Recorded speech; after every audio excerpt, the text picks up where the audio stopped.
do Agro, com Kellen Severo. Oferecimento Ihara. Agricultura é a nossa vida. Ihara.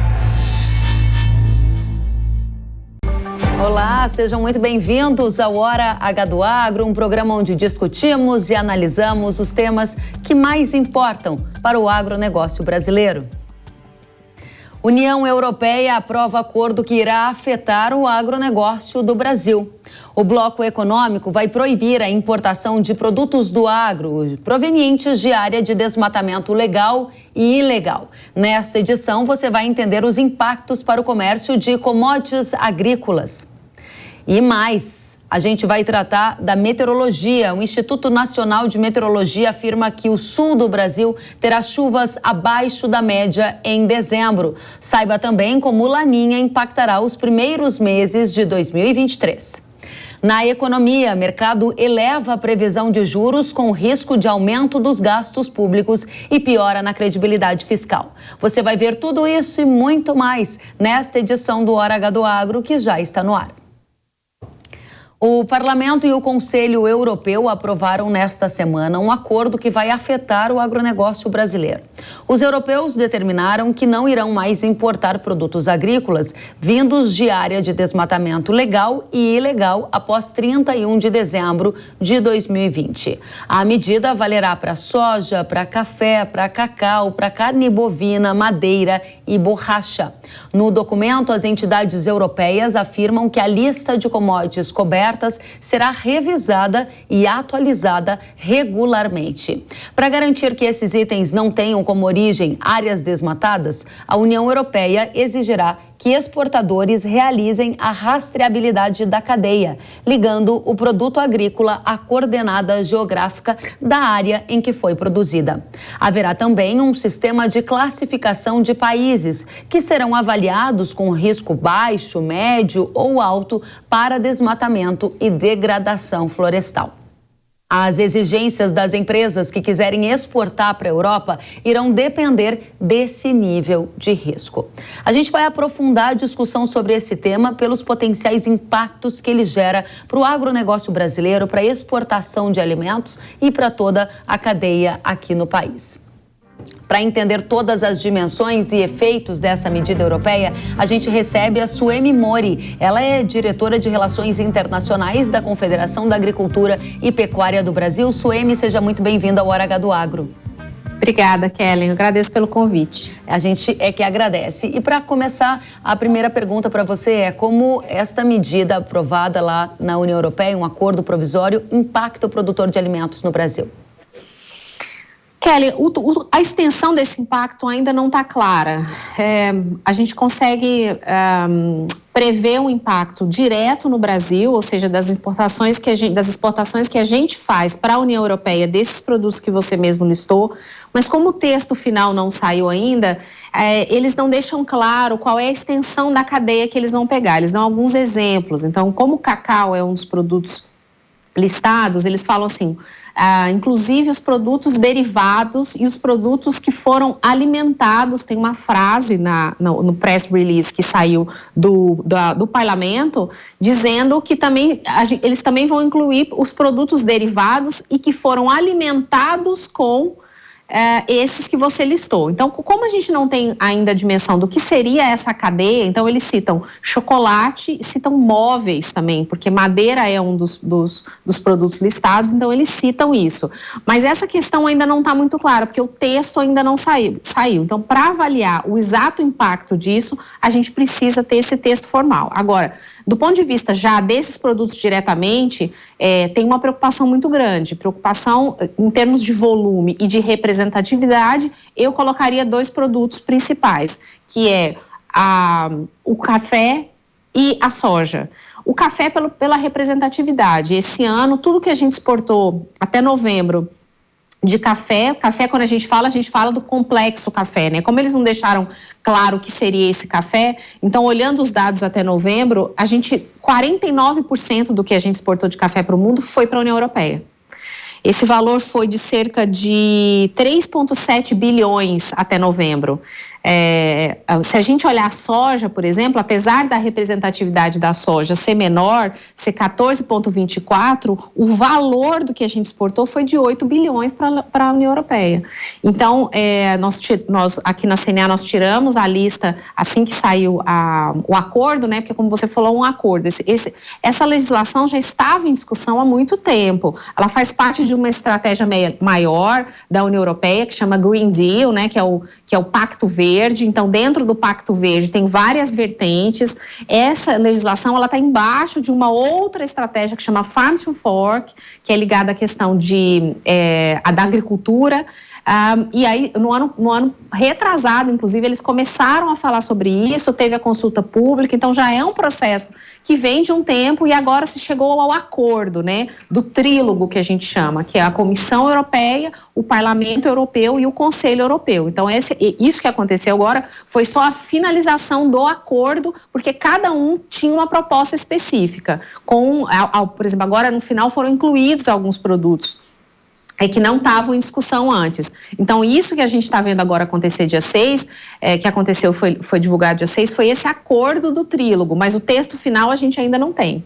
Muito bem. Suemi, esse é um tema que exige da gente uma discussão aprofundada e estamos muito satisfeitos de tê-la aqui conosco, uma estudiosa desse tema. Você acabou de trazer alguns elementos principais, dizendo que é um acordo com potencial impacto, sim, no agro brasileiro. Citou duas culturas que você acha que são as que têm mais potencial. O café, pela representatividade da Europa como destino das nossas exportações, e a soja pelo valor. E disse ainda que a gente precisa que esse acordo provisório vire lei para aí sim termos os detalhes e entendermos as várias dimensões. Eu ainda queria ficar nessa primeira questão com você para entender, além de café e soja, a gente vê o texto citar carnes, entre outros produtos. Eu gostaria de aprofundar um pouquinho mais com você para entender se haverá um embargo, quer dizer, esses produtos de fato não entrarão mais na Europa, porque isso seria muito relevante para cadeias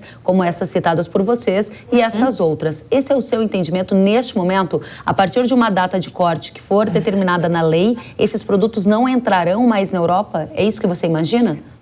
Não é isso que a lei fala. O que saiu, que a gente tem acompanhado até do texto preliminar, que já tinha saído antes, mas que não é o texto final, o que eles pedem é que esses produtos e os seus derivados, aí fica um ponto de interrogação do que seria a extensão desses derivados, para entrar na Europa, eles teriam que cumprir alguns requisitos. O primeiro deles é esse que você falou. Eles não serem originários de áreas desmatadas, que foram desmatadas depois de 31 de dezembro de 2020. No entendimento da União Europeia, desmatamento é desmatamento, legal ou ilegal. Por que é importante esse ponto, Kelly? Porque a gente tem mais outros 2 mercados que também estão discutindo uma legislação semelhante, que é o Reino Unido e os Estados Unidos. O Reino Unido abriu consulta pública, eu acho que foi esse ano, se eu não me engano, foi no começo do ano ou no final do passado, também sobre este tema, mas deixando claro que eles farão uma diferenciação entre o desmatamento legal e o desmatamento ilegal, tá?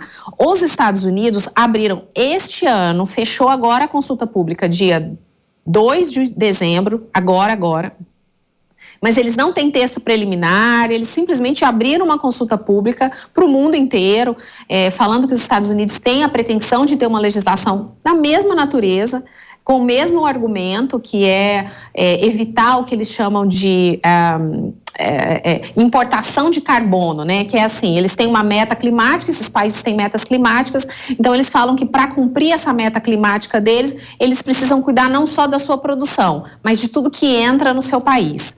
Então, a União Europeia não faz essa distinção, ela deixou claro. Então, voltando aos requisitos. Primeiro é esse que você falou. Então, não pode ser originário de área desmatada. Depois, ele tem que cumprir, o texto fala que ele tem que cumprir a legislação local. Então, estar de acordo com toda a legislação do seu país. Veja que já tem um ponto aí de discussão que é, se, por exemplo, no caso do Brasil, que permite o desmatamento até determinado percentual, dependendo do bioma em que se encontra, aí já tem uma questão. Mas, enfim, o que o texto diz é não ter vindo de área desmatada depois de 31 de dezembro de 2020, cumprir a legislação local, incluindo, aí ele cita 2 pontos específicos, direitos humanos e população indígena. O que isso significa? Só depois que o texto sair que a gente vai saber. Então, os operadores que são... Quem que vai ser obrigado a reportar essas informações? Os importadores. Então, são os operadores europeus que importam do mundo, incluindo o Brasil, que vai ter que reportar essas informações. Garantir que é o que a gente chama de fazer a diligência devida, garantir que isso tudo seja cumprido.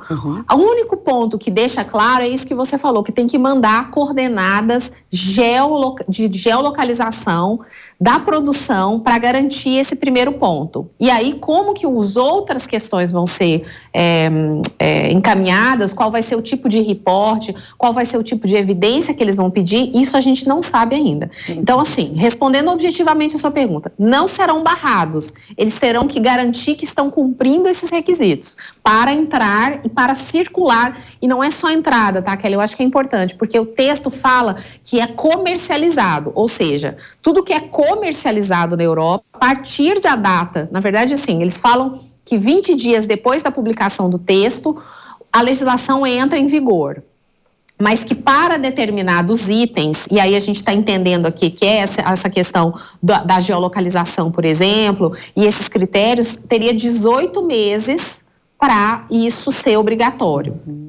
É o que está escrito, o que a gente tem hoje como informação oficial, né? A gente tem os textos que saíram tanto do parlamento quanto da comissão. Os textos de notas da imprensa, enfim, notificações que eles fizeram. Mas o texto efetivo da legislação a gente ainda não tem. Excelente. Suemi, a gente tem muitos pontos e que bom que temos tempo aqui na Jovem Pan News para conseguir esclarecer estes pontos para a nossa audiência do agro e também para os consumidores brasileiros que estão atentos a este debate.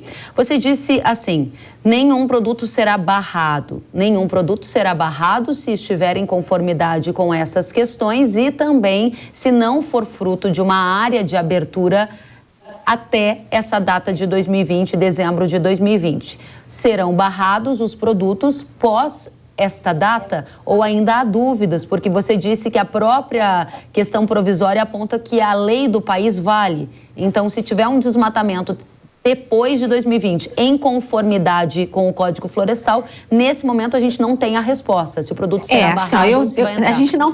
A gente já tem a resposta, porque a gente, aqui na CNA, a gente já conversou diretamente, enquanto essa legislação estava sendo negociada, com alguns representantes do governo europeu, e ficou claro que desmatamento é desmatamento. Então, é uma coisa...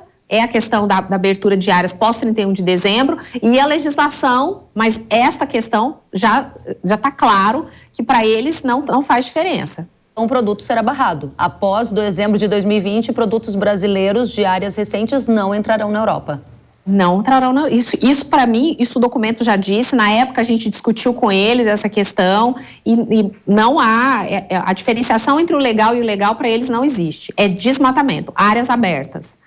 Ótimo, esse ponto ficou muito claro para a gente. Aí eu gostaria de retomar um outro ponto que você traz para a nossa audiência. Você disse que, além da União Europeia, já há questões nesta direção ligada a barreiras, né, ligadas a desmatamento para a entrada de alimentos no Reino Unido e Estados Unidos. Eu gostaria de aprofundar a discussão nesses dois casos agora. Estamos num outro lugar em que os produtos de área de abertura recente continuarão a entrar no Reino Unido ou Estados Unidos ou também deverá ter uma barreira, porque lá eles diferenciam o legal do ilegal, né, Suemi?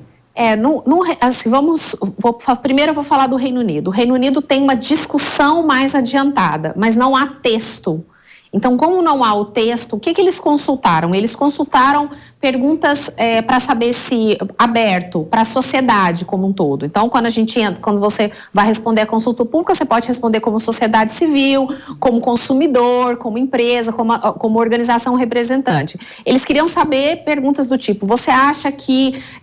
uma das perguntas era essa, com relação ao desmatamento legal e ilegal, ou você acha quais os produtos que deveriam ser incluídos, e ainda não há um texto. Então, não é possível dizer, mas essa questão do desmatamento legal e ilegal, isso a gente sabe, porque eles já falaram para nós aqui, inclusive em reunião até aqui com a encarregada de negócios, ela falou e assim que o Reino Unido entende essa diferenciação. Então, a gente não tem texto no Reino Unido, mas a gente sabe que vai ter essa diferenciação. Quais vão ser os requisitos, se vai ser geolocalização precisa, se vai ser cumprimentos de outras legislações, a gente só precisa do texto para saber. Os Estados Unidos não tem nada. Os Estados Unidos abriu consulta pública agora. E não deu, assim, que a gente conversando até com o pessoal que está nos Estados Unidos, que acompanha, até a nossa embaixada lá nos Estados Unidos, é que realmente eles estão querendo coletar o maior número de informações para levar uma proposta preliminar. Mas nesse momento não tem nenhuma definição, tá? Então, pelo timing, a expectativa é que a do Reino Unido saia antes da dos Estados Unidos.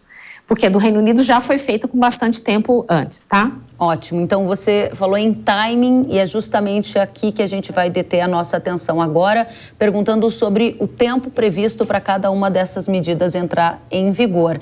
Nesta semana, Suemi, a gente ouviu o CEO da Cargill, Paulo Souza. A Cargill, que é uma das maiores empresas de alimentos do mundo, participou de um painel aqui em São Paulo e ele mencionou que a expectativa é que este acordo da União Europeia entre em vigor entre maio e junho de 2023. A minha pergunta para você concorda com essa estimativa de prazo e que tipo de adaptação o nosso público-alvo já teria que fazer imediatamente sabendo dessa previsão?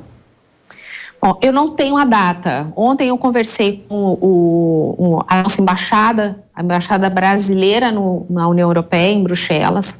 Perguntei, inclusive, com relação à data, e a resposta que eu tive foi, olha, a expectativa é que saia ainda, talvez, um texto este ano. Nas notícias que vieram oficiais da Europa, eles fazem referência à COP15, que vai ter em Montreal, que é agora em dezembro.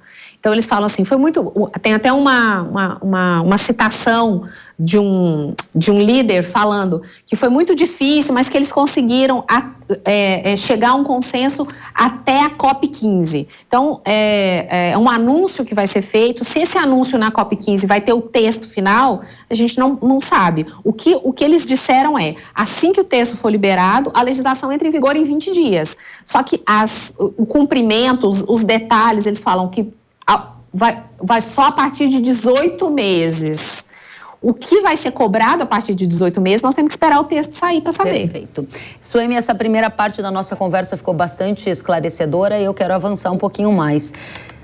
Antes de avançar, quero só fechar alguns pontos com você. A gente tem, então, um movimento claro acontecendo na Europa em relação a esse Pacto Verde, com uma expectativa que barre entrada de alimentos que tenham qualquer relação com desmatamento, seja legal ou ilegal, e a gente está esperando a publicação da lei para entender mais detalhes e efeitos. Há também movimentos parecidos com essa questão de relação entre os alimentos e desmatamentos avançando no Reino Unido e nos Estados Unidos. Aí estão em outro momento e a gente vai precisar esperar para entender os reflexos. E aí eu avanço para a terceira parte da nossa conversa, que é o que acontece aqui no Brasil para quem está em fronteiras agrícolas, para quem está na região de Maranhão, Tocantins, Piauí, Bahia, quer dizer, tem a regra do Código Florestal autorizando a supressão de mata nativa para a produção de alimentos, mas ele pode ter uma barreira de mercado. Que tipo de efeito a CNA está considerando disso?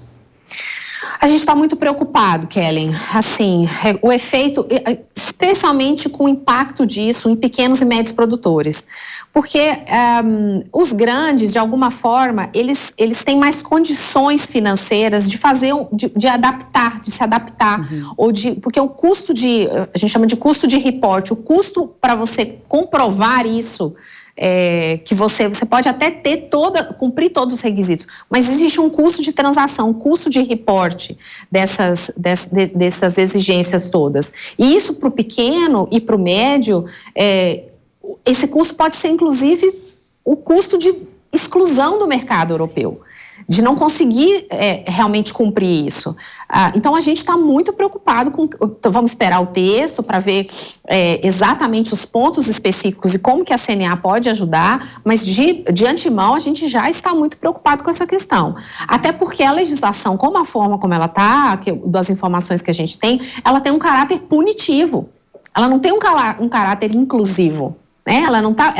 Ela fala assim que as pequenas propriedades, em algum momento fala, terão mais tempo para adaptação. O que vai ser isso, também não sei. Não fala em mecanismos de cooperação, por exemplo, para garantir que esse pequeno e médio, ele não seja excluído do comércio exterior para a Europa, que para alguns...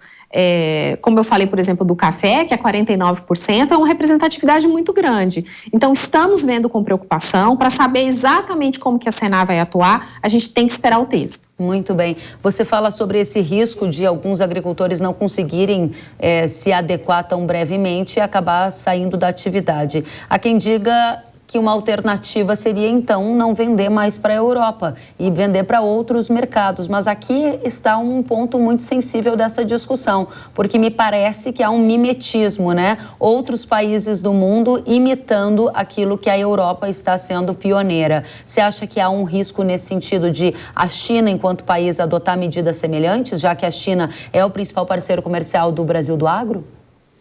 Kelly, você falou uma palavra que é a palavra que eu tenho usado quando eu falo desse tema, que é movimento. Eu acho que isso é um movimento. Então, a gente viu há 2 anos, quando começou, quando o Green Deal, o Pacto Verde foi lançado, aí depois a gente viu o Farm to Fork, aí a gente viu aquele pacote de 55 medidas que eles lançaram, que estava o CBAM lá dentro, que é aquele de ajuste de fronteira de carbono. Tudo isso a gente está vendo um movimento na Europa. Aí o Reino Unido, aí os Estados Unidos, e aí uma discussão em outros países. Então, eu chamo isso de um movimento. Eu não sei, China, Ásia, tem outras questões, eu não consigo dizer se isso vai chegar lá ou não vai, mas eu acho que é um movimento. Acho que a gente tem que estar atento, preocupado, por exemplo, com essas legislações, elas vão realmente estar respeitando as regras de comércio internacional da OMC, né, assim, até para a gente falar eventualmente de um questionamento ou não na OMC disso. Então, temos que acompanhar e eu acho que é um movimento, sim. Muito interessante que você mencionou a palavra movimento, que dá essa sensação de continuidade, e você mencionou a OMC, que é a Organização Mundial do Comércio. Vou entrar nesses 2 aspectos com você, porque do ponto de vista de movimento desta agenda verde, nós vimos também um grupo de mais de 5, 6, 7, 8 tradings, as maiores empresas de alimentos do mundo, assinando um acordo privado, dizendo que não querem fazer mais negócios com profissionais que não tenham essa certificação de origem relacionada a ser livre de desmatamento. Então, a gente tem os países fazendo movimentos e tem também a iniciativa privada, né? E o segundo ponto que você colocou é que tipo de papel a OMC teria para evitar esse que pode ser entendido como uma barreira, um protecionismo comercial usando o pressuposto ambiental. Então, são 2 perguntas em uma, Suemi. Assim, essa questão da OMC, a OMC ainda não soltou, ela não tem um acordo sobre sustentabilidade, né, sobre questões ambientais. É uma discussão que se fala muito que a OMC tem que ser mais ativa, tem que ter uma atuação maior nesse tema. Eu acho que teve um avanço na ministerial, na MC12, que aconteceu esse ano. Esse tema foi um tema muito importante, mas ainda não há uma regra. Não é que a OMC não tem regras, ela tem acordos, né? Então, ela não teve nenhum acordo específico sobre isso.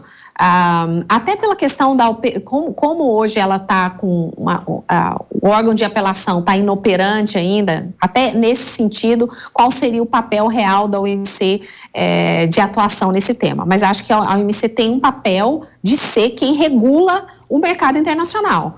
ela pode até não conseguir punir, porque ela não tem o órgão de apelação funcionando, mas é ela quem dá as orientações. O setor privado, as grandes empresas, como eu falei, isso é um movimento. As grandes empresas, elas acompanham isso há muito tempo. Eu falo que isso que a gente chamou de ESG começou lá atrás como triple bottom line. As pessoas, eu particularmente, trabalhava com isso desde 1999, eu acho, que a gente já se falava desse tema. Então, não é uma coisa de agora, essa é uma coisa importante. Então, essas grandes empresas, elas estão acompanhando isso há muito tempo, estão fazendo suas adequações, estão fazendo seus ajustes, imaginando, já esperando que a barra vai começar a ficar mais complicada. A preocupação da CNA com esse grupo? É claro que porque esse grupo também é um grupo que é o agro, exporta muito, tem um papel muito importante para a economia brasileira. Até novembro, 48% do que o Brasil exportou foi produto agropecuário. Nós já passamos o ano passado em 21%, só em novembro. E o peso desse volume, desses 148,3 bilhões, que foi o que a gente exportou de janeiro a novembro, está nessas empresas grandes. Então, elas são muito importantes. Agora, existe um outro grupo, que é aquele que eu falei, dos pequenos e médios, que está lá, não está nos grandes, ele não faz tanto, eu falo que é um grupo que não faz tanto peso na balança, mas que para a economia nacional, para o país, para a renda do produtor, ele é muito importante, até porque muitas vezes ele faz parte da cadeia do grande, né? Às vezes ele exporta direto, mas muitas vezes ele faz parte, então ele vai ser impactado. Essa é uma preocupação muito grande da CNA. Eu imagino o tamanho da preocupação, e aí eu gostaria aqui de contar com todo o seu conhecimento, Suemi, para esclarecer o máximo que a gente puder qual é a relação que existe hoje entre o alimento produzido no Brasil, seja ele o café, seja ele a soja, seja ele a carne, e o desmatamento. Porque eu lembro que a gente não está falando só para um público de agronegócios que está mais familiarizado com essas questões de supressão de mata nativa, de código florestal, de regras ambientais para produzir e preservar. Mas a gente está falando com brasileiros de todas as regiões que às vezes são induzidos por notícias falsas a fazer uma associação, e a minha pergunta é para você, equivocada, de que o alimento do Brasil tem uma associação pejorativa com o desmatamento. Que tipo de associação existe e qual é o grau que a gente deve se preocupar? Porque nesse acordo verde eles também vão medir países em relação a risco alto, médio ou baixo, né? A gente não, essa é uma outra questão, a gente não sabe como que o Brasil vai ser classificado. A gente imagina, né, claro, por todas as notícias que a gente escuta, mas a gente não sabe. A classificação vai influenciar muito a forma como a gente vai ter que comprovar esses requisitos. Bom, com relação ao desmatamento, eu acho que para quem não lida com isso diariamente, para quem não está no agro, não é da área de meio ambiente, quando você fala desmatamento, o que vem à mente é uma coisa muito pejorativa mesmo, né? Assim, e é desmatamento. Eu acho que é importante saber a diferença do legal para o ilegal, porque nós temos uma legislação que permite a abertura de terras. Ela permite, o fato de você abrir terra, você não está ilegal, desde que você esteja cumprindo. Existe um código florestal para isso. O que acontece é uma diferença entre níveis de desenvolvimento dos países, que os países ricos, os países desenvolvidos, na sua maioria, eles já abriram o que tinha para abrir. Então, hoje, a produção agropecuária desses países já é em terras abertas, porque eles não têm mais o que abrir. Então, outra questão que preocupa muito essas legislações unilaterais e essas legislações, essas medidas como essa que são feitas por esses países, é a falta de consideração neste ponto, que é se o país já abriu as suas terras, já ocupou o que tinha para ocupar para terras agrícolas, e outros países, que é o caso, por exemplo, do Brasil, que ainda está na sua fase de abertura, tem uma legislação que permite. Então, por isso que quando é tão importante essa diferenciação entre o legal e o ilegal, considerando esse nível de desenvolvimento dos países. Não é que os países europeus, eles não desmatam, eles já desmataram. Eles já abriram. E a palavra desmatamento, ela tem uma conotação muito ruim. Por isso que eu acho que a palavra abertura, porque é uma abertura para a produção. Perfeito. É isso que a gente está falando. Excelente ponto. Então, a nossa legislação permite a abertura para a produção. Até porque vale uma reflexão aqui para nossa audiência, né? Todo alimento que vem de uma lavoura, que vem de uma produção agrícola, ele vem de uma área que um dia foi uma mata. Então essa mata deixou de ser mata, foi aberta, ou seja, houve um desmate, para usar um termo que é mais popular, mas houve também o que a gente pode chamar de supressão de mata nativa, em que a mata nativa dá espaço a um lugar em que vai ser uma lavoura para produzir um café, que está na mesa do brasileiro todo dia, para produzir um trigo, que está na mesa, no nosso pão, que está na nossa mesa via soja, milho, que alimentam os animais da pecuária. Essa é uma lógica importante para ter por trás, porque senão parece realmente que o agronegócio é um vilão que desmata. Na verdade, o agro é o instrumento para abrir uma área que era mata e que agora produz alimento. É assim que você entende? É exatamente. E assim, uma questão da segurança alimentar também tem que ser considerada. A gente viu semana passada, semana retrasada, que o mundo chegou a 8 bilhões, enfim, é um marco, né? Essa questão e a previsão, por exemplo, que a OCDE e a FAO fizeram agora esse ano, é um aumento do consumo de alimentos a 1,4% ao ano até 2031. Então, assim, o consumo vai aumentar, precisa produzir mais. E quem tem condição de produzir mais são os países que estão em desenvolvimento, são os países que têm área para abrir ainda. Isso também tem que ser considerado. A gente está vendo aí a fome no mundo, a gente está vendo o rompimento das exportações da Rússia e da Ucrânia, o impacto que isso tudo teve no mundo. Isso também tem que ser considerado nessas legislações que restringem, porque ela restringe a produção agrícola de maneira geral. Ou seja, o preço do alimento potencialmente vai ficar mais caro, né? Porque a gente aqui conversava antes sobre o preço do peru de Natal, sobre como o preço dos alimentos subiu. Objetivamente, se você tem uma menor produção agrícola, você tem uma menor oferta de alimentos diante de uma estimativa que é de crescimento da população mundial. Em tese, se esse tipo de agenda continuar a avançar, uma das consequências seria o encarecimento de alimentos? Então, poderia ser, mas é preocupante. Você vê que tem várias questões, a renda do produtor, a produção de alimentos, o preço, tudo isso.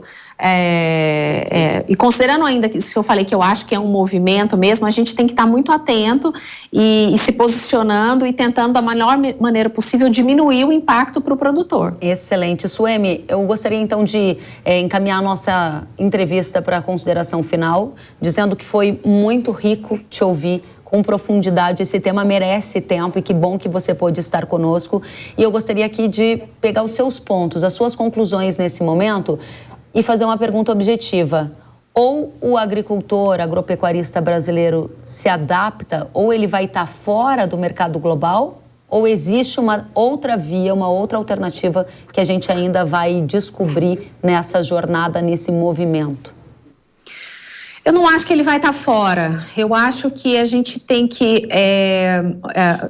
essas exigências que vêm acontecendo e ao longo do caminho as exigências vão mudando. Então, a discussão anterior, por exemplo, a discussão de SPS, né, de requisitos sanitários e fitossanitários, a gente falava de sanidade muito, né, que é uma coisa que é uma preocupação número 1 ainda, mas você vê que ela está menos na pauta hoje do que outras questões.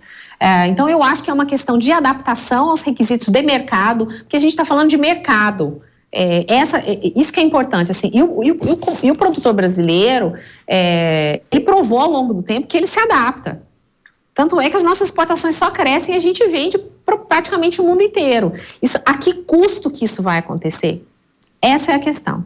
O impacto disso no produtor, na renda do produtor e na produção, de maneira geral, é que vai acontecer. Mas o Brasil vai continuar exportando, porque o Brasil já provou que ele se adapta a qualquer regra.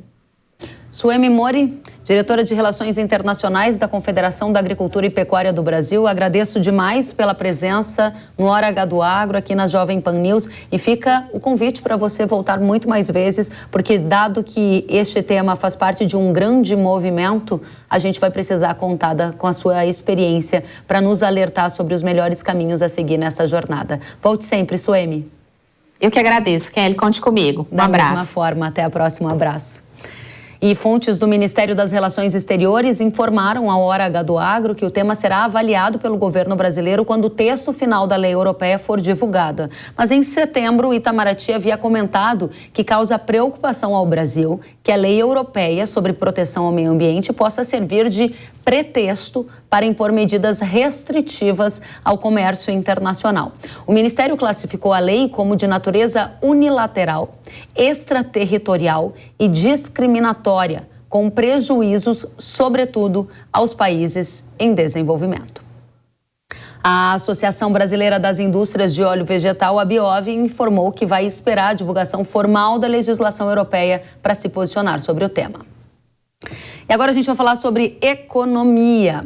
O Boletim Focus do Banco Central elevou nesta semana a projeção para a taxa básica de juros do Brasil, a Selic, no fim de 2023. A pesquisa, que leva em conta as expectativas do mercado financeiro sobre a economia, subiu a Selic de 11,5% para 11,75%. A leitura do mercado é que há um risco de aumento dos gastos públicos no novo governo e uma piora na credibilidade fiscal. O Instituto Nacional de Meteorologia, o INMET, revelou que a previsão do tempo para dezembro é que algumas áreas do país registrem chuvas abaixo da média, o que coloca os agricultores em alerta. Entre os destaques está a região sul do país, com praticamente todo o Rio Grande do Sul, oeste de Santa Catarina e sudoeste do Paraná, com precipitações abaixo do normal para esta época do ano, e o estado de Mato Grosso do Sul. Essas imagens que vocês estão vendo são imagens de arquivo, apenas para ilustrar o que a gente está trazendo aqui em relação ao tempo. Já a expectativa sobre o Laninha é que ele persista pelo menos até fevereiro de 2023, com probabilidade de ocorrência de 70%. Vale lembrar que o fenômeno Laninha teve início em setembro de 2020 e ele é caracterizado pelo resfriamento das águas superficiais do Oceano Pacífico. Essa mudança de temperatura traz impactos aqui para o Brasil, geralmente com aumento da chuva nas regiões norte e nordeste do país e chuvas abaixo da média na região sul. Para a gente entender o que esperar das condições climáticas e efeitos na produção agrícola, nós convidamos o Marcelo Schneider, que é meteorologista do Instituto Nacional de Meteorologia, o INMET. Schneider, seja muito bem-vindo ao Hora H do Agro. Obrigado pelo convite, Kellen. Pessoal do Hora H do Agro, vai em Pan News. Como bem tu mencionaste, a gente está tendo um impacto direto, como era esperado já, com Laninha, essa primavera com um tempo mais seco, nessa metade mais oeste, sudoeste do Rio Grande do Sul, Santa Catarina, área de fronteira com o Uruguai e aquela área bem produtora do noroeste lá do Rio Grande do Sul. Nós estamos no mês de dezembro, uma transição. É de se esperar a partir de agora, principalmente em direção ao final do ano, o início das chuvas daquele canal de umidade que começa a vir do centro-norte do Brasil. A expectativa é que o dezembro tenha essa irregularidade. Algumas áreas, principalmente do oeste e noroeste do Rio Grande do Sul, já vão ter o retorno de algumas pancadas de chuva. Os agricultores estão bem apreensivos porque nessas últimas semanas a temperatura foi uma constante de ter uns picos de calor perto dos 40 graus e a gente sabe que nesse cenário a evaporação do solo é muito grande. Então, há uma boa notícia que agora para o final do ano, principalmente, eu diria, final de dezembro e janeiro. Janeiro vai ser um período bem mais chuvoso, bem mais úmido. Essas áreas do noroeste do Rio Grande do Sul, toda a parte oeste do Paraná, Santa Catarina, mesmo com a influência do Laninha, ainda devem ter um aumento da umidade. Então, para janeiro, há uma expectativa boa de chuva. O que a gente está esperando, Kellen, para o desenvolvimento da safra como um todo, é que fevereiro volte a ficar seco, porque isso é uma característica em anos de Laninha, até com a expectativa do declínio dele, que tenha um mês chuvoso, então janeiro, e um mês mais seco, fevereiro. E no que se refere à temperatura, reiterando, a gente pode ter esses picos de calor, temperaturas beirando até se aproximando dos 40 graus e com alguns períodos secos, mas isso principalmente para o mês de dezembro. Então, o grande destaque é esse: dezembro irregular, algumas áreas já tendo aquelas pancadas de chuva que são bem-vindas, pelo menos para aumentar um pouco a umidade do solo. E aí janeiro, sim, não só o Rio Grande do Sul, essa parte mais do centro-oeste catarinense, toda a parte sudoeste do Paraná que está precisando de chuvas, ela vai ter um janeiro bem mais úmido e chuvoso.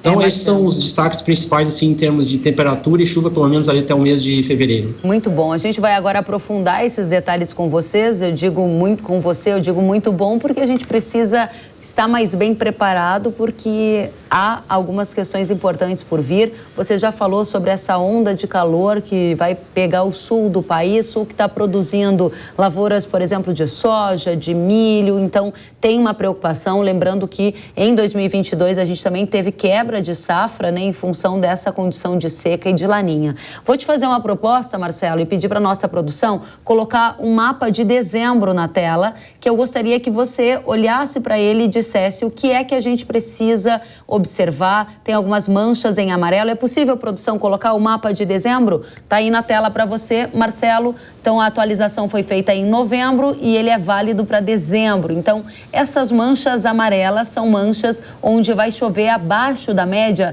Detalha para a gente, por favor, o que esperarmos. Isso, ele tem um cenário bem contrastante. As áreas em amarelo indicam ainda essa probabilidade maior dessas regiões ali do Rio Grande do Sul, oeste catarinense, terem uma chuva um pouco abaixo do normal, mas se for comparado aos 2 meses anteriores, já há uma anomalia, ou seja, um desvio de chuva um pouco menos intenso. Como mencionei anteriormente, a expectativa mesmo que essas áreas, principalmente do centro e fronteira do Rio Grande do Sul, fiquem com chuva abaixo do normal, o desvio, o déficit de chuva não deve ser tão grande comparado com os anos anteriores. O problema, como a gente mencionou, e o agricultor bem sabe, são esses picos de calor, porque às vezes aquela sequência da semana com sol direto, 4, 5 dias com temperatura beirando os 40 graus, é como se tivesse 2, 3 semanas aí de tempo seco com uma temperatura mais moderada. Então, essa influência a gente tem que ficar bastante atento para essas áreas ali onde está mostrando o mapa. E as outras regiões do Brasil, a gente vem percebendo, principalmente a parte centro-leste, tanto Santa Catarina, tanto do Paraná, e principalmente esse corredor de São Paulo até a região centro-oeste do Brasil, as áreas em azul, deve não só ter volume de chuva, mas algumas áreas até chuva em excesso, porque é bem característico do efeito do Laninha, uma espécie de gangorra. Se de um lado tem chuva volumosa e na outra parte lá do sudoeste do Rio Grande do Sul falta chuva. E do norte do Brasil, a área da divisa ali da fronteira produtora entre norte do Mato Grosso Sul, Mato Grosso, indo lá para o Pará, a gente percebe que aquelas áreas estão ainda mais azuis, que é bem característica do Laninha, ainda mais nessa época de dezembro. Mas eu chamo a atenção, quando a gente falar de janeiro, o mapa vai mudar bastante, porque janeiro muda o cenário, a gente já tem aquele contraste de umidade vindo direto da Amazônia. Muito bem, antes da gente chegar em janeiro, eu sei que dezembro importa muito. Você já chamou a atenção em função do tempo quente e seco, temperaturas ali beirando 40 graus em áreas do Rio Grande do Sul. Eu só gostaria de ainda focar nossa atenção em dezembro e entender com você. Essa configuração, ela é igual ao que vimos agora no último ano de 2021, em dezembro de 2021, é pior ou é melhor? Porque a gente também estava sobre a incidência do Laninha e a nossa memória foi de uma quebra de safra. Então, eu queria comparar primeiro os dezembros. Se a gente for comparar os últimos 2, 3 anos, gradativamente vem aumentando a umidade, não só em parte ali do sul do Brasil, mas bem como essas áreas de São Paulo e Mato Grosso do Sul. A primavera ela não foi tão seca nessas áreas, e isso vai contribuir agora nessa virada de dezembro e janeiro. A expectativa é ser, de certa forma, semelhante à última safra, que a gente teve esse problema que é bem clássico até a virada ali do dia 15, dia 20, com falta de chuva ou picos de calor, e aí no final de dezembro para janeiro, voltando a ter essas chuvas e a umidade bem mais consistente. Então, como tu mencionou, é um período bem crítico, o agricultor em uma semana, 10 dias, ele depende muito dessa chuva, então a boa notícia é que ela deve acontecer. Então, eu diria que o problema maior é essas 2 semanas antes do final do ano, tá? Ali pelo dia 15, dia 20, vai se manter uma irregularidade, aí depois do dia 20, naquela última semana do ano, os últimos 10 dias, a precipitação vem para todo o sul do Brasil. Mas só para entender, é um dezembro que vai ser menos pior do que foi o dezembro de 2021. Exato, em algumas áreas a chuva até chega antes em relação ao ano passado. Que bom. Só com essa característica dessas ondas de calor, que pode uma que outra área ser mais atingida em função da temperatura. Muito bem, então agora a gente vai avançar, vou pedir para a produção colocar para a gente na tela o mapa de janeiro, porque o INMET, através do Schneider, já chamava a atenção de que janeiro deve ser um pouco melhor. Vamos ver o mapa de janeiro, então, o que esperar para as condições de chuva aqui no Brasil? Na tela. Então está aí o mapa de janeiro. O que você chama a atenção? Que bom, os estados do sul já devem começar a ter mais chuva, mas eu vejo umas áreas alaranjadas no centro do país, pegando parte do sudeste, e isso também chama a minha atenção. Explica pra gente, o centro-oeste vai passar por um período mais seco. É o que o agricultor até costuma mencionar em termos de veranico, né? Aquele período prolongado de 1 semana, 10 dias, pelo menos, com um tempo mais seco, temperatura elevada e com falta de chuvas no mês de janeiro. Isso tem acontecido não só no último ano, mas tem virado quase que uma característica em anos de laninha do mês de janeiro. Então, a expectativa é essas áreas, pegando a região central e norte de Minas, até toda aquela divisa com a Bahia, a região de Goiás, Tocantins, essa região vai ser o auge do período quente e seco para o mês de janeiro. É um bloqueio atmosférico, que a gente chama.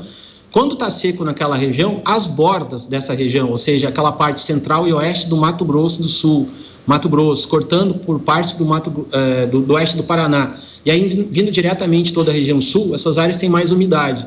Então, Rio Grande do Sul, Santa Catarina, Paraná, devem ter temperaturas mais moderadas, não vai dar aqueles picos de calor, tem uma sequência de dias mais úmidos, e o que a gente percebe há alguns anos, que foi o exemplo do ano passado, até às vezes fica até um excesso de chuva em algumas áreas. Tá? Em algumas áreas, principalmente aquela divisa ali de Santa Catarina e Paraná, diria ali divisa com São Paulo, pode dar o que o agricultor chama de invernada, naquela semana ou 10 dias com um tempo mais úmido. Mas, comparando com dezembro, então é uma boa notícia, via de regra, tem essa chuva prevista, deve conter um pouco os picos de calor, não deve ser um calor tão excessivo, e aí o calor com o tempo seco fica nessa parte mais centro-sudeste do Brasil. Indo para a metade mais norte, né, Keren, só para completar, e do nordeste, continua um cenário mais úmido, tá? Ainda o efeito do laninha, essas áreas de borda norte do Brasil com mais umidade e mais chuvas. Muito bem, então o janeiro melhora nas áreas do sul, mas ele piora em parte do centro do país. A gente está com uma safra em desenvolvimento, houve quebra nos Estados Unidos, há uma grande expectativa de que a safra da América do Sul seja uma safra farta, até para ajudar na recomposição dos estoques mundiais e baratear o preço do alimento que subiu ao redor do mundo. Por isso a importância da previsão do tempo, de uma safra farta, também para os consumidores que assistem e ouvem a Jovem Pan nesse momento. Vamos avançar para a última tela, vou pedir para o pessoal colocar para a gente, que é o mês de fevereiro. E aí a gente conclui dezembro, janeiro e fevereiro. Vamos ver? Na tela, então, o mês de fevereiro, que a gente vai esperar o quê, Marcelo? Conta pra gente. Fevereiro volta um quadro mais irregular, com tendência de voltar a ter período seco. Eu diria que deve ter cenário de estiagem lá pelo Rio Grande do Sul e Santa Catarina. E aí o corredor de umidade ele fica de modo mais irregular, ele permanece naquela região mais norte, aí indo mais para o oeste do Brasil, e aí de forma bastante variável, nas áreas que tiveram, ou que devem estar bastante secas em janeiro, Minas Gerais, norte de São Paulo, ainda mostrando alguma irregularidade.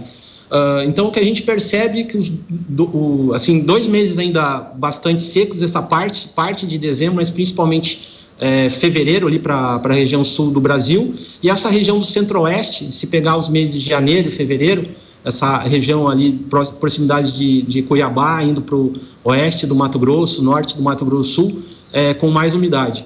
A área que no trimestre ela permanece mais úmida, tem desvios positivos de chuva, essa área mais ao norte, noroeste do Brasil, onde tem o efeito direto do laninha. Então, esse cenário. Temperatura, que é bastante variável.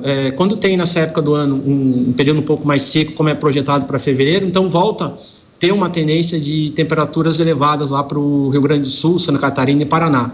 Então, a temperatura vai ser uma constante, em média ela deve ficar um pouco acima do normal nessas regiões do sul do Brasil, mas o que a gente vem notando é que não vai ser surpresa nenhuma se tiver 1 semana ou 10 dias com aquelas invasões de frente fria que chegam até a região central do Brasil. Isso deve acontecer em janeiro, com temperaturas mais baixas, temperaturas mais moderadas. Quando a gente faz um saldo da estação, a temperatura fica acima, mas é bem comum, nesses últimos anos, ainda com a influência do laninha, ter uma que outra invasão de temperatura baixa. Schneider, para a gente concluir, o que você, do INMET, Instituto Nacional de Meteorologia, tem a dizer para a nossa audiência produtora de alimentos, os agropecuaristas? Estamos com o terceiro laninha seguido. Você mostrou para a gente um dezembro desafiador no sul, Depois o desafio da seca sobe para o centro no mês de janeiro e alivia um pouco as extremidades. Mas depois, em fevereiro, o sul volta a ficar seco e a gente volta a ter um pouco mais de chuva nas regiões centrais. Para resumir, você entende que o Laninha vai castigar de novo a safra agrícola do Brasil ou estamos com condições mais próximas de um recorde? A gente tem que ter essa cautela que vai ter impacto sim, pelo menos principalmente nesses 2 meses, ainda dezembro, em função do recorrido nos meses anteriores, né? Aí chama atenção para os agricultores dessas regiões do Rio Grande do Sul, metade centro-oeste, noroeste, e principalmente Paraná e Santa Catarina, dos extremos oeste e noroeste, de ter cautela e, se possível, armazenar água suficiente naqueles reservatórios ou diminuir um pouquinho, se possível, essa irrigação em dezembro para esperar a chuva bem-vinda de janeiro. Então, com essa arrancada do final do ano em janeiro, deve facilitar bastante o plantio nessas áreas, aí a safra se desenvolve com mais qualidade. Em linhas gerais, deve ter uma semelhança com o ano passado, que não foi uma deve situação... ter ou deve ter? Não entendi, Marcelo. Deve ter. Uma situação semelhante, relativamente crítica até meados de dezembro, depois do dia 20, e aí voltando essas precipitações ali no final de dezembro para o início de janeiro. Só para não restar dúvida para a nossa audiência, você está dizendo que o comportamento climático deve ter uma semelhança com o que vimos na safra 21-22. É isso que você está dizendo? Isso, pelo menos até o mês de fevereiro, que são esses mapas que a gente tem de maior confiança, nesse cenário de Laninha que a gente está realmente esperando até fevereiro. Depois de março em diante, até um declínio para uma situação neutra, não tendo mais o impacto direto aí do Laninha. Confesso que essa informação que você nos deu chegou a doer aqui no coração, porque a gente lembra do que foi a safra 21-22 para uma perda, né, para os agricultores em função de seca. Então, o que você está dizendo para a gente é que não dá para descartar um cenário semelhante, porque estamos com a incidência do Laninha, temos previsão de tempo seco, temperatura alta em alguns lugares, além de veranico. Esse é o contexto a partir das informações que você tem no dia de hoje, correto? Correto, mas fazendo uma comparação, a gente tem uma visão um pouco melhor, principalmente nesse mês de janeiro. Então, às vezes antecipa um pouco essa chuva ali de janeiro. Então, fazendo um comparativo, a quebra pode não ser tão grande quanto aconteceu no ano passado e, claro, comparando com os 2 anos anteriores. Então, nesse cenário, seria um pouco mais otimista do que aconteceu exato do ano passado e dos 2 anos anteriores, né? Marcelo Schneider, muito obrigada a você, meteorologista do Instituto Nacional de Meteorologia, por dedicar o seu tempo à nossa audiência aqui na Jovem Pan. Volte sempre, é muito bem-vindo. Tá ok, Kelly. Obrigado pelo convite, parabéns pelo programa. Um abraço a todos aí da Jovem Pan. Obrigada a você, parabéns pelo trabalho. A Confederação da Agricultura e Pecuária do Brasil projetou que no próximo ano o produto interno bruto do agronegócio deverá ficar estável, com possibilidade de registrar até uma alta de 2,5%, contra um recuo de 4,1% do PIB no setor neste ano. Essa previsão, porém, de alta de até 2,5%, vai depender de como o clima irá se comportar. Porque se o fenômeno Laninha for menos intenso do que a gente viu na safra 21-22, na temporada anterior, no caso, a entidade revela que o PIB do agro deverá ser positivo. Então, se o clima não prejudicar, o PIB sobe. A CNA também destacou que a previsão é de incremento da produção de soja e milho em 2023, com a produção agropecuária de grãos devendo superar os 300 milhões de toneladas, o que seria um volume recorde. E agora eu tenho um recado para você. Pode acreditar, é o fim da linha para os percevejos. Você já está sabendo da arma poderosíssima que o produtor de soja e milho tem em mãos? Terminus é o novo inseticida do mercado que chegou com um poder supremo contra pragas que ameaçam a produtividade. A sua exclusiva formulação OD aumenta o calibre de proteção com maior aderência nas folhas e coloca a sua lavoura no mais alto nível de controle das pragas. Terminus garante supremo efeito de choque e período de controle, suprema energia dos ingredientes ativos e aderência e eficácia supremas. Acesse irrara.com.br ou o QR Code que está aparecendo na sua tela e agarre a proteção suprema para sua lavoura. Terminus é o fim da linha para os percevejos. O Hora H do Agro de hoje fica por aqui. A gente se vê na próxima semana. Até lá. Tchau, tchau.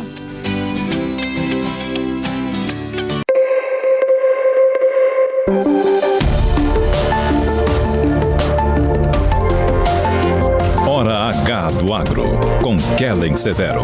Oferecimento Irrara. Agricultura é a nossa vida. Irrara. Realização Jovem Pan News.